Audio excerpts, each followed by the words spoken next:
Thank you, Mr. Speaker. Divisions between Ukraine and the US only serve Vladimir Putin. President Zelensky is right to try and rebuild his relationship with President Trump. He is keeping a cool head under very difficult circumstances, and I was glad to see President Trump receive his letter positively. What is the Prime Minister doing to help rebuild their relationship after a challenging week? Minister.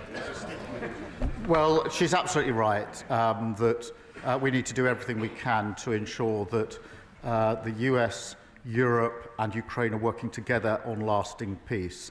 And I'm doing everything I can to play my part in that, in regular contact with all of the key players at the moment, including talking to President Zelensky yesterday afternoon.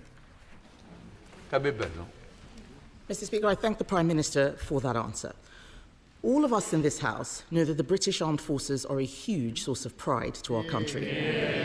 They put themselves in harm's way to defend our values. As the opposition, we support efforts to resolve this conflict, but we cannot write a blank cheque. If British peacekeeping troops in Ukraine were attacked, whether directly or via proxies, we could be drawn into conflict with Russia. Can the Prime Minister reassure all those who are concerned about the UK being drawn into war? Minister. Yes, that's the last thing anybody wants to see. And the whole point of ensuring that there's a lasting peace and that any deal, if there's a deal, is defended, is to avoid conflict, to ensure that we do have peace. The way to ensure we have peace is to ensure there are guarantees for any deal that is in place, because the surest risk that there will be conflict is if Putin thinks that he can breach any deal that may be arrived at. The Prime Minister is quite right, and we on this side of the House agree with him. The objective for his visit to Washington was to get that US security guarantee for Ukraine, and I commend his efforts in this very difficult task. But nonetheless, on Monday, the United States withdrew military aid for Ukraine. Can he update the House on the steps he is taking to persuade America that it is also in their national interest to provide a security guarantee? Prime Minister.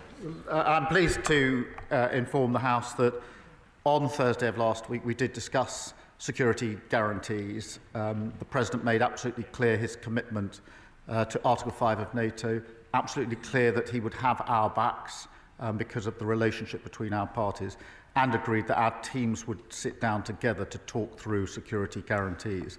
I've spoken to him, I think, 3 times since then on the telephone, because it is vitally important that we work with the US, with Europe and Ukraine and make sure that if there is a deal, it has proper security guarantees in place. Kemi Badenoch. Mr. Speaker, I know the Prime Minister is not able to comment on specific intelligence matters, and I'm certainly not asking him to do that. However, there are concerning reports that the United States has instructed Britain to suspend intelligence sharing with Ukraine, and other reports that Five Eyes itself may be at risk. We need to make sure America does not disengage. There are some in this House who argue Europe should go it alone. But does he agree with me that without this country's greatest ally, any peace agreement would place a terrible burden on Britain and our taxpayers?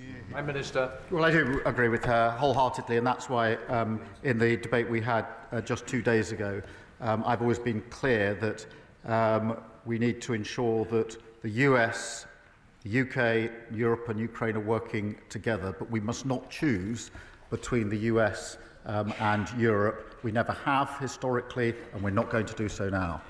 Kemi Badenoch.